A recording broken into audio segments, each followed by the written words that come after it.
And the discomfort there lies in not dealing with your emotions that are unpleasant in the here and now.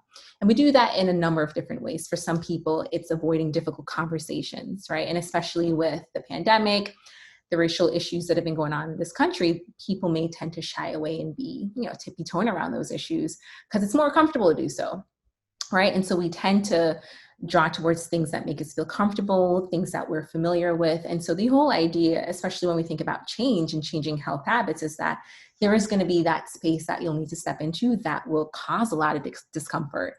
But, the silver lining for me is that that's where the growth occurs, right? That's where the real change happens. And unless we get comfortable with moving into that space, we're going to be stagnant and limit ourselves in terms of how much we're able to grow.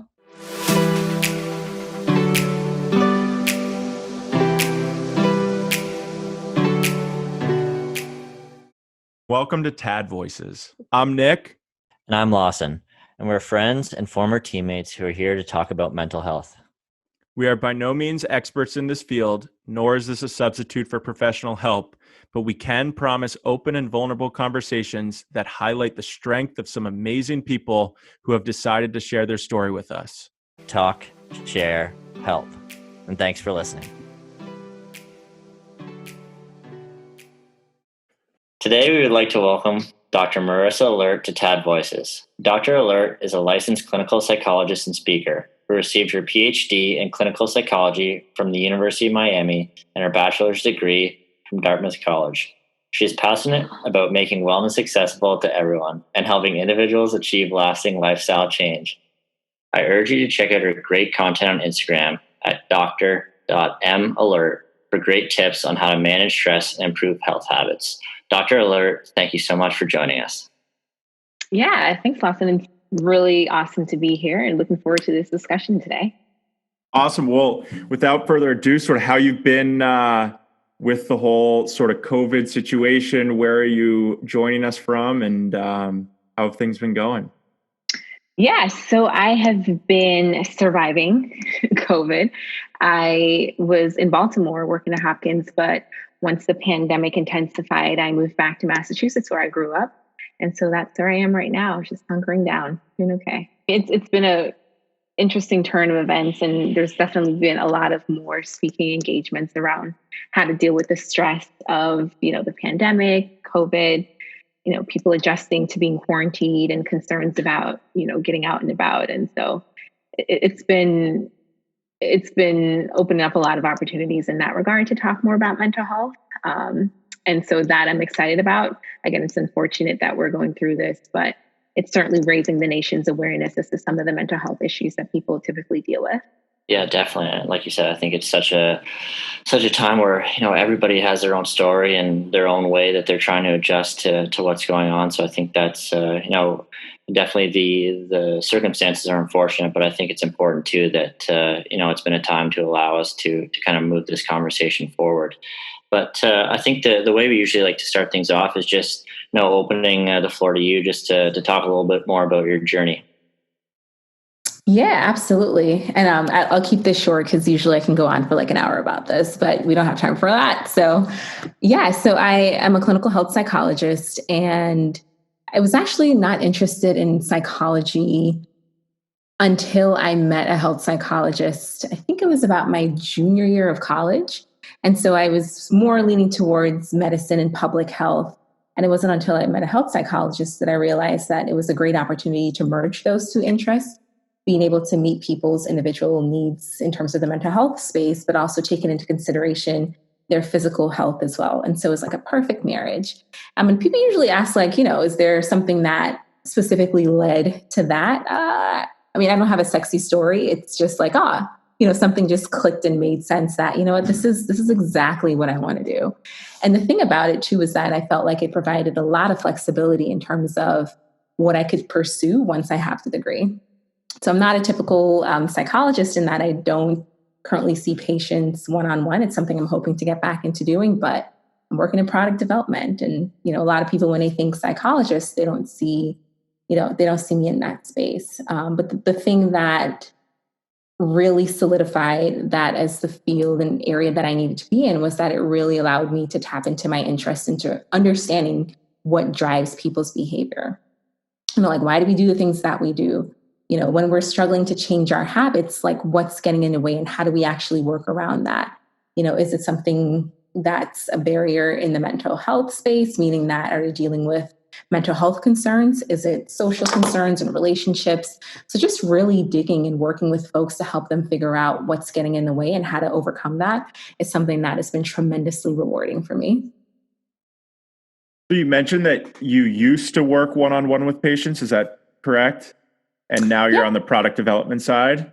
Yes. Could you go more into sort of what led you from being in a one-on-one situation to sort of potentially building something that benefits a greater number of individuals? You just answered my question, or your question. I think the latter part, in that, when you're sitting there one-on-one with someone, it allows you to get really in depth with what they're going through. And after you do that for a while, you realize that your impact and the scope of your impact is just really limited, right? There's only so many people that I can touch or work with or assist working one-on-one for an entire week or for an entire day. And I think, with all the barriers that people have to access in mental health care, for me, I just felt like it just wasn't enough, sticking to one-on-one and working with patients individually. And so the opportunity to work in product development, I don't know, things just fell into place. I was, finishing up my postdoc at Hopkins and realized that, I didn't feel like as if I fit in medicine and academia. I always felt out of place there, and it's a very different culture. And so when presented with the opportunity to still be at Hopkins, but in their innovation department, which is Johns Hopkins Healthcare Solutions, it really presented me with the opportunity to tap into a lot of those interests. And so I was brought on to focus on, measuring and evaluating the current programs that they offered to employers and to health plans. And there's this golden opportunity to tap into product development, thinking about how do we make products more effective that focus on changing people's health behaviors and also improving their mental health. And it was like, aha, this is it. Like, this is the space where I can really contribute to, programs and interventions that are going to be very impactful. And I'm a firm believer in when you're in your space, when you're doing things that you love, like it doesn't seem like work. And you feel a lot more driven in terms of pushing through the tough times and the times where you just want to be like, why am I here? It makes it a lot easier for sure. And I think, Nick and I are probably just about the furthest thing you can get from any type of experts within psychology. But I'm really just curious, kind of just what your day-to-day looks like, almost on more of that product development side of things. Kind of what are you digging into on a daily basis? Yeah. And so I can talk a bit more about the mental health app. And so not an app, it's essentially a program. And what we're doing there is just providing people with an in for mental health services. And so one of the top barriers to people accessing care is, one, there's a lot of stigma there. And two, if there is an interest, there are a lot of barriers that they have to overcome in terms of their insurance, in terms of finding a provider that they actually click with. And this program gets rid of all of that. They take an assessment, they figure out, what's working for them, what's not working for them, what concerns they have, and then they're able to talk to someone who then gets them the services and the care that they need. So really just minimizing barriers. And again, that's something that really resonated with me, given that I've personally known and had to deal with folks who wanted to continue having sessions, but there were limits that the insurance placed on them being able to meet with a provider. And I think this is a great segue to get into sort of your presence on social media. Mm-hmm. And it looks to me, after, being able to talk to you here for a couple of minutes and, looking at your Instagram, is you're hopefully trying to, one, drive the stigma down, right? And then also open up the floor to individuals to want to have those conversations, right? So when you look at social media, do you see it more, obviously, you're trying to use it in a very positive light, but do you see it as an issue, or what's your perspective on sort of the mental health side of communicating through an Instagram or another social media outlet? Yeah. I don't know if you guys saw Social Dilemma on Netflix. Crazy. But Crazy. Yeah, right. And it's like, those are my folks who kind of worked on that to make it like that, right? And so I think that with technology, it's important to recognize that there can be tremendous benefits that come from using it and being able to apply it, but also there are a lot of drawbacks. And thinking about increasing people's mental health awareness, it's a great platform because that's where folks are, right? It's a great opportunity for us to connect with people who may be struggling to get the message out there. But at the same time, it can certainly be a source of stress. It can certainly, intensify people's anxiety or depression from being there. And so it's really tricky in terms of navigating that space and providing a resource while still recognizing that the platform that you're using to provide that resource is also a problem. And so I'm always mindful of that. And just personally, I've cut back on my social media use, and my posts the frequency with which I post have been decreasing, just recognizing I too have fallen into the trap, knowing exactly what's going on, you still find yourself doing it. It's like, all right, I need to take a step back. And so I'm mindful of that. But there's always a side of me and should be posting more because maybe someone needs this message right now.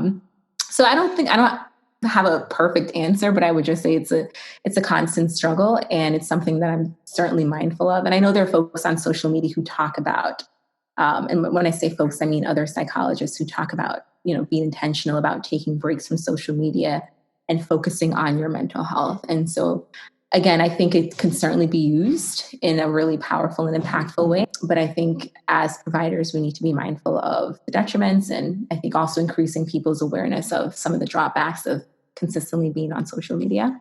Yeah, I think it is a really delicate balance. I know for me personally, even when there were stricter regulations with quarantine and social distancing, I was almost scared to take a look at my screen activity to see how much was associated with. Right. Yeah, because it was oh my goodness, I can't believe that I was actually on it for that long. But it is such, because there is fantastic, whether it's just accounts that are directing you to the right resources, or accounts that are providing those sometimes helpful tips and info. So I think that's a great answer. And kind of going off that as well, I noticed that on your page, one of your main points is that it's all about change and getting comfortable with discomfort. And I wanted you to maybe walk through our listeners kind of what you mean by that. Yeah, so that's something I've really tried to be intentional about. And the thing about psychologists, therapists is that, we're human too. And a lot of the things that I post about are directly applicable to me. It's not as if I have the secret recipe in terms of dealing with change and getting comfortable with discomfort. But I think just for anyone, it's something that we have to be intentional about. And when I say getting comfortable with discomfort, as humans, one of the things that we tend to do is if we are threatened, if we step into a space where we're being challenged or we're in new territory, there's this tendency to retreat and move back to what we find comfortable. And so just to make that a bit more concrete, if I am, working on changing my eating habits, and I tend to be an emotional eater, meaning that when I'm anxious, when I'm bored, when I'm stressed out, I turn to food. Right. And essentially what that's doing is that it's preventing me from actually sitting with those unpleasant emotions and dealing with them. Right. I turn to food and I'm not dealing with the issue. I'm just quickly turning to something that's going to make me feel better. And that's just a really simple example. And the discomfort there lies in not dealing with your emotions that are unpleasant in the here and now. And we do that in a number of different ways. For some people, it's avoiding difficult conversations, right? And especially with the pandemic, the racial issues that have been going on in this country, people may tend to shy away and be, tippy-toeing around those issues because it's more comfortable to do so, right? And so we tend to draw towards things that make us feel comfortable, things that we're familiar with. And so the whole idea, especially when we think about change and changing health habits, is that there is going to be that space that you'll need to step into that will cause a lot of discomfort. But, the silver lining for me is that that's where the growth occurs, right? That's where the real change happens. And unless we get comfortable with moving into that space, we're going to be stagnant and limit ourselves in terms of how much we're able to grow. How do you deal with discomfort? Like if you're going through one of those moments, obviously, you're trained and educated in this field. If somebody's in that conversation and clearly uncomfortable, what are potentially some things that they can do to hopefully sort of where the fight or flight thing doesn't come up, right? And they sort of hold their ground and really learn through an experience. Yeah. So you're asking like, how does someone sit with that discomfort? Yeah. Yeah. So it's not something that we could just be like, all right, you know what? It's Monday. Today is the day I'm going to sit with my discomfort. It's something that takes time. It's something that takes, first of all, like awareness and recognizing that, hey, when things tend to get really dicey or things get really uncomfortable, like that's when I want to bail. And so I think that awareness is key. And as you become more aware, just continuing to keep yourself longer and longer in those situations, right? And what tends to happen is that it's going to become a lot more comfortable for us to deal with it. So just imagine like the first time you went on stage or you had to do any public speaking, you're probably like, not really fun. I'd rather not be doing this. But the more often you're placed in those situations and you don't have an exit strategy or you have one, but you can't implement it, it's going to become a lot more comfortable. And so I think, again, I'm big on intentionality. So it's great to be aware. That's important. But I think just being intentional about taking those steps and putting yourself in those complicated and uncomfortable situations, and not to put yourself in those situations, when it's going to be to your own detriment, but being able to, if you're thinking about difficult conversations, having those conversations with people who can create a safe space for you to do so and who can still challenge you without belittling you. And so one of the things that, I've had the opportunity to talk about, especially with the racism, the conversations coming up around that allyship, is just people being afraid to talk because in the past, if they said the wrong thing, then, people are like, oh my gosh, like you said this, does this mean like you're racist or does this mean that? And people don't want to be labeled, right? And so the thing with that is being able to talk to folks who will allow you to make mistakes, to call you out on those mistakes, and being able to deal with being called out. Again, not very comfortable. And so I think it's my advice in terms of, getting comfortable with discomfort, whether it's conversations, whether it's related to your lifestyle with mental health and seeking care, is to, one, be aware. And then two, think about how can you go about doing that in a way that isn't going to be too much and overwhelming for you so that you jump right in and you're like, oh, this is too much. And you never actually follow through. But just thinking more about, who can I talk to? Who can I share these things with? Who can I have these discussions with that will still allow me to learn and grow, but not say things that are going to make me not want to ever have those conversations again or deal with situations that are challenging again. And so it definitely takes time, and it certainly takes a willingness to want to be in that space. Otherwise, it's not going to happen. Yeah, and that's one thing I know Nick and I, we talked about before starting this podcast back in August. It's, and you mentioned the example of racism as well, or mental health. A lot of the times these conversations, we are kind of tiptoeing around them because, like you said, we're scared of saying the wrong thing. And that was one thing that was on our minds kind of when we were doing this podcast. We're like, you know what, they're difficult conversations to have, but they're the ones that are worth having, right? And they're absolutely, yeah. So absolutely. They're gonna. So I think that's a really great point that you listen or that you mentioned there. Yeah, and even just this podcast talking about depression, it's not something that people are comfortable doing. And so the fact that you guys are in there and being willing to ask tough questions and really dig into people's experiences, I think is really empowering for folks. Again, having this space and this opportunity to have those conversations is super important. Quick question: when you talk about it, have being intentional, sort of how would you? And I'm just trying to think of a situation that would make me uncomfortable.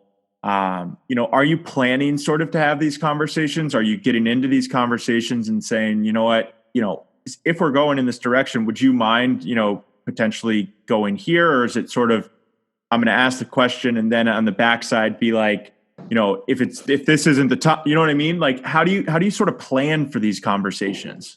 Yeah, so let's get real specific because I think when we speak in generalities, it's kind of hard to make things a lot more applicable. And so for you, like are you speaking in particular about like a certain conversation? So like, let's say around mental health, let's sort of keep it on brand here.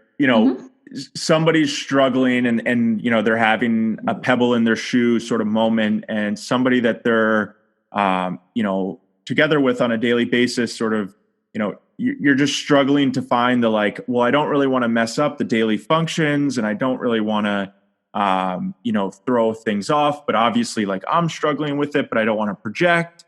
How would you best go about having those conversations, creating the space to have the conversations? Sort of what's your first step to sort of, because I think that's the biggest thing, right? Like, how do you dip your toe in? Yeah, I think that's a fantastic question. I'm glad we kind of nailed it down. And so I think, first of all, when we are going into these challenging or uncomfortable conversations, it's important to keep in mind like what the goal is, right? So am I bringing this conversation up so that I can get support? Am I bringing this conversation up so that I can convey what I've been going through? Like, I think it's really important to get clear on what the goal is. I think second of all is to think about who you're reaching out to have this conversation and the space that that person is in. And so that encompasses a number of things. Is this person typically someone that's easy for me to talk to? Is this someone who is receptive to hearing about or talking about mental health? And also, is this someone who can provide me with this kind of support that I need? And when I say kind of support, there's a number of ways that people can provide support. There's like informational support. So if I want to find something out, how to do something, where to look, there's some people I can go to. If I want to find out about, or want to receive emotional support, there's some people who I would never go to because they can't sit and listen. And the first thing that they want to do is tell me what to do. And I'm like, I just need some emotional support. And so I think it's important to take all these things into consideration when you're bringing up difficult conversations. Another thing, once you've assessed that, is to think about, all right, is this a good time? Sunday, people watching football. Is this the best time for me to be having this very important, uncomfortable conversation? And maybe that person is receptive to having that conversation, but they're watching the game. And so they're not really paying attention. And then you approach them and you're like, oh, that was a bad idea. They don't really care. They're not listening to me. When it was like, hold up, not a good time, right? And so I think it's important to take all these things into consideration. And then once you consider that, the timing's good. I think it's also important to consider, asking permission to have that conversation and assessing someone's willingness to have that conversation with you, and being okay if they're not okay with having that conversation.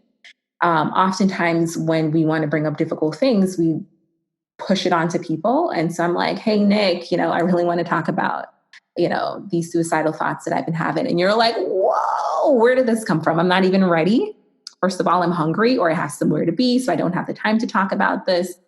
And then the person doesn't even ask permission. And so what that would look like is like, hey, Nick, or hey, Lawson, I've been going through a really tough time. Is it okay if I share this with you? Is this a good time for me to talk with you about this? Or are you willing to, hear what I have to say? Or, a couple things have been going through my head, and I'm really struggling to get them out. Would you be willing to sit and listen to me? And being specific about what you want from that conversation.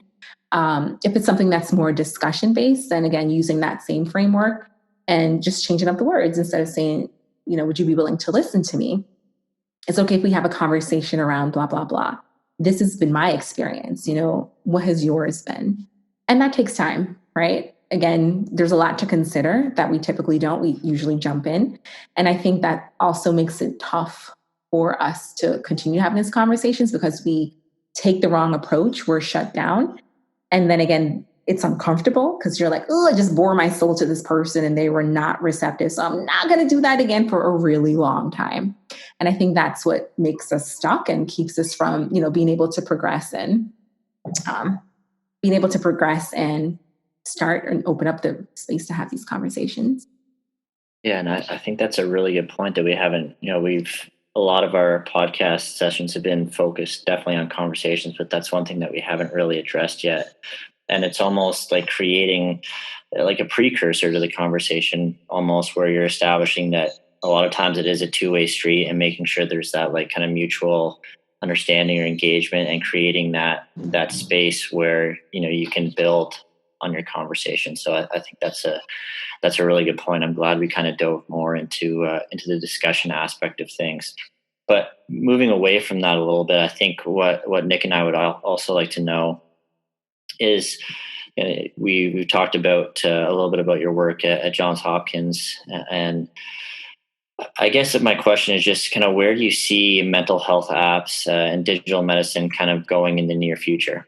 Yeah, I see it as something that's going to continue to be quite prevalent. I know that there are a ton of mental health apps out there, and I'm all for it with some caution. Again, I'm all about like increasing access, being able to meet people where they are.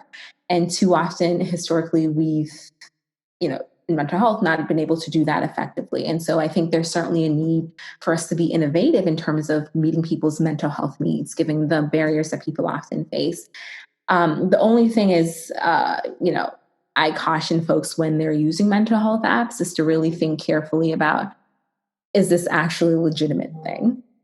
And when I say legitimate, I don't mean like it's like some kind of Ponzi scheme or a scam, but that this is an app or program that's evidence-based, meaning that it's not just, two kids in their basement coming up with an idea, but there's some evidence behind the approaches being used in that mental health app. And so, for instance, if it's tackling depression or helping people to deal with their anxiety, then there are protocols, there's programs, there's activities, there are offerings within that program that will allow people to actually cope and deal with the symptoms that they're having. And so I always recommend, if you're thinking about an app, get on the website, look and see what they're about, who's a part of the development team, did they consult with any, psychologists, psychiatrists, therapists when building this app? Like who's on the board, and really digging in. And it doesn't take quite long. Apps and programs that are legitimate, like they want to tout that, and they want to show, hey, we're for real. We didn't just make this up. And even better, they have research to support that, or they'll make reference, to these articles, which is good. But again, there's always an extra layer. Like, it's easy for people to also publish anything and fake the results. But for the most part, if it's out there and it's evidence-based, meaning that there's research to back it, it's been peer reviewed, then I think go for it. And even doing a quick search on, the best mental health apps and looking for sites that end in .org, meaning that, some kind of entity that's government-based or not, they've vetted these apps, they've rated them, they let you know how effective they are. That can be a really quick and easy way. But I definitely think it's something that's going to continue to dominate, and we're going to see a lot more of in the near future, especially with AI as well, and improvements in that space. We're gonna see a lot more mental health apps. No, that's great to hear, and I'm glad that we checked a couple of your boxes there. That makes us feel a little bit better. But sort of for our last two questions, we typically ask, how do you talk to someone or ask someone about their mental health? But I think we've covered that pretty well. So sort of we'll leave you with, what does mental well-being look like to you, sort of from a daily perspective, from a, monthly perspective, yearly perspective? How do you go about, making sure that you're in a good mindset as often as possible? Yeah, I think the thing for me is just being really mindful of my mood, feeling, and I'm used to being pretty introspective and just asking myself questions like, how are you feeling? Like, how are you doing?